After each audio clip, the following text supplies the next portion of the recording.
दोस्तों, मैं फराज मलिक एक बार फिर से आपके सामने आ चुका हूं कुछ और लेटेस्ट अपडेट लेकर। आज का दिन बीजेपी के लिए बहुत ही ज्यादा बुरा साबित हो रहा है। हैदराबाद के बाद महाराष्ट्र के अंदर भी बीजेपी विधान परिषद का चुनाव हार चुकी है। महाराष्ट्र के अंदर बीजेपी को विधान परिषद के चुनाव में सिर्फ एक सीट मिली है, सिर्फ एक सीट। क्या है पूरी खबर आपको बताएंगे, लेकिन सबसे पहले आप लोगों को हैदराबाद चुनाव के बारे में थोड़ी सी जानकारी दे दें। अभी भी हैदराबाद के अंदर वोटों की गिनती जारी है, लेकिन ये कंफर्म हो चुका है कि बीजेपी अब वहां पर सरकार नहीं बना पाएगी।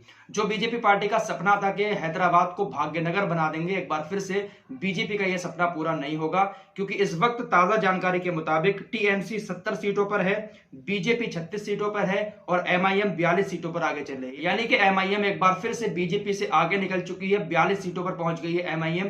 पिछली बार एमआईएम की 44 सीटें थी, तो फिलहाल उतनी ही सीटें एमआईएम इस बार भी लेते हुए नजर आ रही है। टीएमसी को थोड़ा सा नुकसान हुआ है, पिछली बार 99 सीटें थी, लेकिन अभी तक जो आंकड़े आए हैं उसके मुताबिक 70 सीटों पर टीएमसी है और 36 सीटों पर सिर्फ बीजेपी अटक गई है। अभी ये आंकड़े और ज्यादा नीचे गिर सकते हैं बीजेपी के। कांग्रेस बेचारी का तो कोई नाम ही नहीं है, सिर्फ 2 सीटें मिली है कांग्रेस को हैदराबाद के अंदर। तो एक बार फिर से टीएमसी वहां पर अपनी सरकार बनाने जा रही है। एक बार फिर से हैदराबाद तेलंगाना के अंदर टीएमसी का मेयर चुना जाएगा और जो पुराने शहर में असदुद्दीन ओवैसी का दबदबा पहले से बना हुआ था वो एक बार फिर से बरकरार है। पिछले बार 44 सीटें थी, अभी 42 सीटों पर पहुंच चुके हैं, तो हो सकता है कि 44 से ज्यादा भी हो जाएं या फिर इन्हीं 40 या 45 सीटों के बीच में असदुद्दीन ओवैसी की सीटें रहने की उम्मीद जताई जा रही है।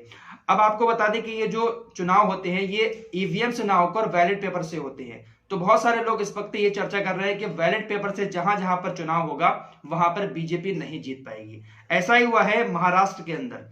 महाराष्ट्र के अंदर विधान परिषद का चुनाव था, 6 सीटों के लिए यहां पर चुनाव होना था, जिसमें से बीजेपी पार्टी सिर्फ एक सीट जीती है। 5 सीटें शिवसेना, एनसीपी और कांग्रेस का महागठबंधन था, उन्होंने जीती हैं। तो सिर्फ एक सीट भाजपा के कब्जे में गई है महाराष्ट्र के अंदर, जो वहां पर विधान परिषद का 6 सीटों के लिए चुनाव हुआ था। तो वहां पर भी ये चुनाव बैलेट पेपर से ही हुआ था, ईवीएम वहां पर भी नहीं थी। तो लोग यही कह रहे हैं कि जहां जहां पर ईवीएम होगी वहां वहां पर बीजेपी आराम से जीत जाएगी, लेकिन जो चुनाव बिना ईवीएम के होंगे, बैलेट पेपर से होंगे, तो वो चुनाव बीजेपी नहीं जीत पाएगी, क्योंकि जमीनी हकीकत पर लोग बीजेपी से नाराज हैं। बहुत सारे लोगों का यह कहना है कि बीजेपी पार्टी ईवीएम में घपला करके जीत जाती है। आज सुबह भी जो आंकड़े आए थे गोदी मीडिया के चैनल पर, वो 80-90 तक पहुंच गई थी बीजेपी। तो लोगों ने कहा कि अब क्या बैलेट पेपर हैक कर दिया। जो बीजेपी के सपोर्टर थे उन्होंने सोशल मीडिया पर ट्रोल करना शुरू कर दिया था कि बीजेपी ने इस बार बैलेट पेपर भी हैक कर दिया, आप लोग ईवीएम का रोनर होते हैं। तो यहाँ तो बैलेट पेपर से चुनाव हो रहा है और बीजेपी एक तरफा जीत हासिल कर रही थी। सुबह के जो आंकड़े आ रहे थे जब पोस्टल बैलेट खुल रहा था हैदराबाद के अंदर, लेकिन अचानक से आंकड़े पलटे जब लोकल वोट खुलना शुरू हुए हैदराबाद के अंदर, तो बीजेपी का वहां पर सफाया होता हुआ नजर आया। बीजेपी एकदम से नीचे आ गई और फिलहाल इस वक्त बीजेपी के पास सिर्फ 36 सीटें हैं, एमआईएम भी बीजेपी से आगे निकल चुका है। तो फाइनल रिजल्ट बहुत जल्दी आने वाला है। फिलहाल इसी के हेरफेर में रिजल्ट रहेगा, हो सकता है कि बीजेपी की सीटें थोड़ी सी और कम हो जाएं। फिलहाल आज का दिन जो है बीजेपी के लिए अच्छा नहीं रहा। हैदराबाद में भी उसे हार का सामना करना पड़ा है और विधान परिषद का चुनाव जो महाराष्ट्र के अंदर हुआ था वहां पर भी बीजेपी को सिर्फ एक सीट हासिल हुई है। तो फिलहाल के लिए इतना ही, बने रहिए हमारे साथ। जैसे ही कोई और लेटेस्ट अपडेट आती है आपके सामने लेकर हम हाजिर हो जाए।